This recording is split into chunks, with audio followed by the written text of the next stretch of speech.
Looks like you've got some extra room on your plate. How about a helping of fun talk and real stories? This is Sunday Brunch with Jamie West and Tracy Lynn on AM 900 CHML. The show rolls on, and it is time for the Just Ask Bob Show radio edition with Bobby Asadorian of Triple R Renovations and the Just Ask Bob Show on Cable 14. Bobby, happy Sunday morning to you. Here it is Mother's Day. I hope you're treating the ladies who are mothers in your life very well today. Oh, yes, and wish out a happy Mother's Day to all the mothers in Hamilton. Fantastic. Let's talk about HVAC. People hear the word HVAC, and I think some people think, they're referring to central vac or vacuum cleaners. Not the case, right? That can happen, and it has happened. I want to clearly demystify the process for all Hamilton listeners today behind HVAC work. Now, starting with HVAC, that is heating, ventilating, air conditioning, essentially anything to do with gas. Now, let's talk about the municipality. City of Hamilton does regulate. Anybody involved in HVAC work in Hamilton must have a master's license. Pretty well the equivalent to the one I have, the master building repair. However, this one's specifically for gas. Now, Hamilton does not require permits, so there's a lot of misunderstandings that happen. This isn't a kitchen or basement bathroom renovation where you get a permit, you get inspections at certain intervals. Gas work can legally be done with no inspection. They're self-regulated from the TSSA. The TSSA is the Technical Standards and Safety Authority governing in Ontario all gas work for furnaces, hot water tanks, fireplaces, your ducting, everything, and self-regulated. The man himself or the female who are TSSA licensed, they can put together the gas lines. They tag it themselves. No inspection necessary, guys. How do you know if the person you're dealing with is TSSA licensed or approved? Follow up. You can contact the TSSA, their phone number's online, website. You can even, I believe, look up through your gas installer's TSSA number to make sure he's valid and that he's licensed. So like with regular contractors doing a kitchen, basement, or bathroom or your chimney, the onus here is, again, buyer beware. Because there's a lot of different ways this works. This is apprenticeship work. So the guy coming in could be a family, friend. He could be TSSA licensed or in part in-house licensed at a factory tying in gas lines. But that does not by any means that he's a licensed HVAC contractor to have the license to work residential. So, buyer beware again. You have to be certain, straight from the TSSA themselves, whether it's on their website or 2 seconds, pick up the phone and call them. So this is gas. We're talking explosions here. This is worse, just as bad as electrical, if not worse, and not as bad as general, upkeep and remodels in the home. Nothing is more dangerous than gas work. You have to make sure they're licensed. Are they obligated to show us this license as soon as we come into contact with them? Yes. If they hesitate, if they squirm on that, slam the door on them. And to back up a moment, as far as door knocking, Tracy, if they're door knocking in general, again, slam the door on them, never mind even looking at a license. You know how I feel about the door knockers. Well, there's a lot of them out there. And here's the thing with them. They're very aggressive. They are actually pushing their way into your home. That's why you have to slam the door. Yeah, but they are being really aggressive with wanting to get in to look at all your units in the home. But they're also lying. They're telling you, apparently, we own your hot water tank. Yeah. Hey, we're involved with the city or we're working in conjunction.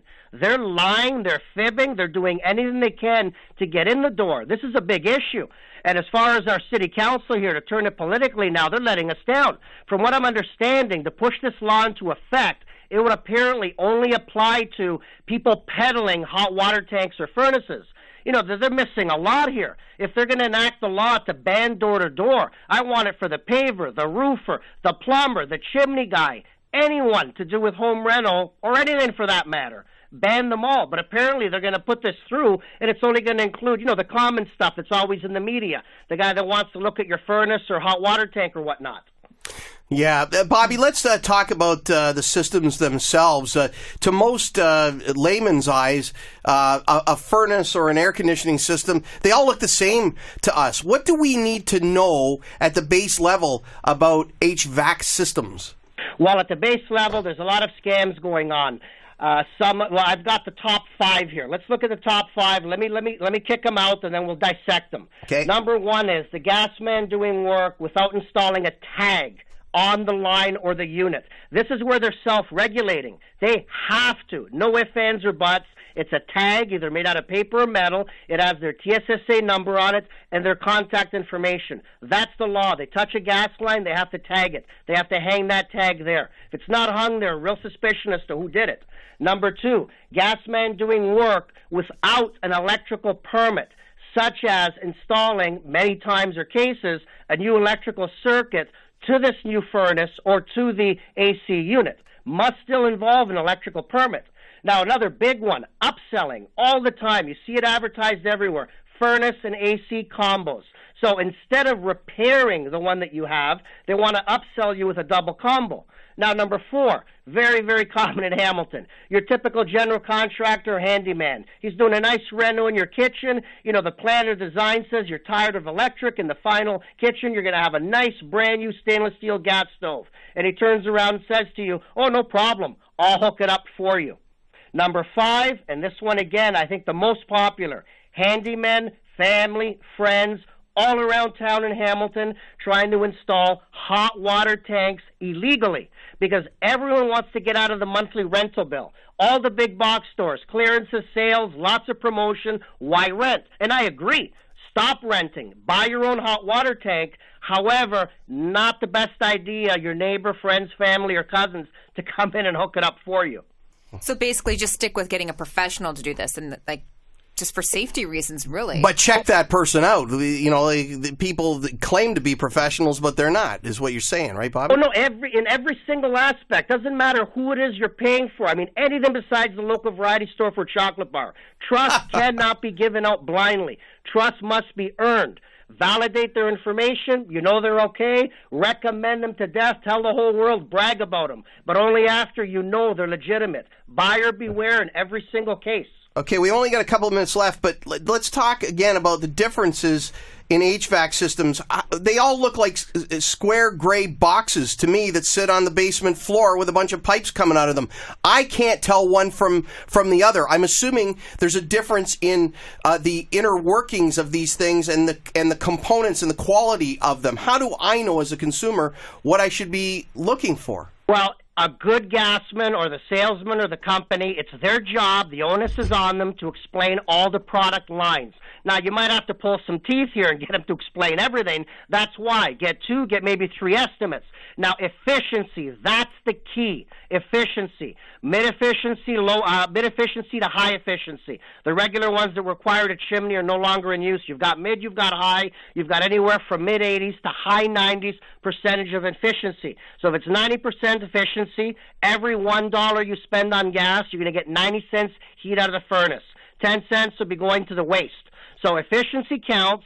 Money correlates to the level of efficiency. There's brands, there's 2-stage units, there's electronic air filters, that clean the air that can go in conjunction with the furnace. Yeah, are they for real, those things, or are they a come on? No, they're good units. Nothing wrong with them at all. Try to get a good price point on it. Again, Okay. It depends because various companies will upsell those like crazy. Be a smart consumer. Try to push to get a good deal. They're always making that static pop crackling noise. Mm-hmm. They will give you typically the best air cleaning. Then there's whole house air exchangers, which are sucking out the air, bringing in clean air from outside. There's lots and a lot of involvements with gas. Okay. On the subject of the electronic air cleaners, I mean, this could probably be a topic on its own. You mentioned just now that, that's the optimum way to get probably the best clean air quality that you could hope for in a home. I mean, there are other things. I know there are HEPA filters and this kind of thing. But how do you clean those things? They have metal blades and metal parts. You pull them out, the cartridges out.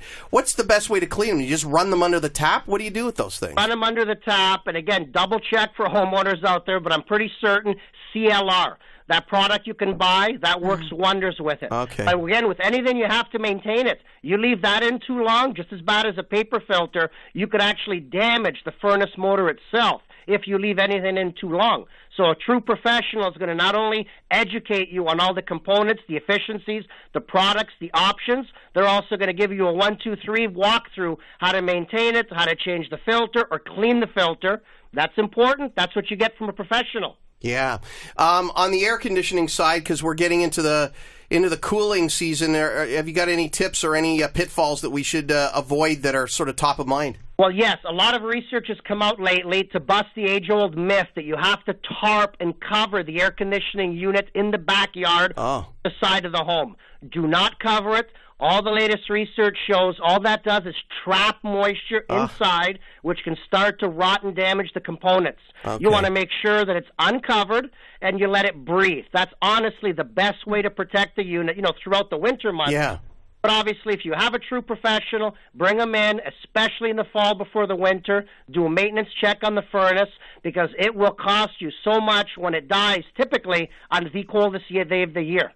All right, Bobby, how do people get a hold of you if they'd like to chat with you? Accessibility, that's my middle name. www.justaskbob.com, or just pick up the phone and call me, 289-649-0196. And a shout-out to our favorite electrician, our sponsor, John Tenbrink of JMT Electrical, the most honest and respected in the business. Call on him for all your home and commercial needs. You can find him on our website. Excellent. Bobby Asadorian from Triple R Renovations and the Just Ask Bob Show, Cable 14. Thank you so much for this. As always, sir, a great education. Enjoy the rest of your Sunday. And thank you, and happy Mother's Day to all the mothers out there. Take care. Bye for now. Bye-bye. Lots more to come on this edition of Sunday Brunch with Jamie and Tracy and Mungo Jerry on AM 900 CHML.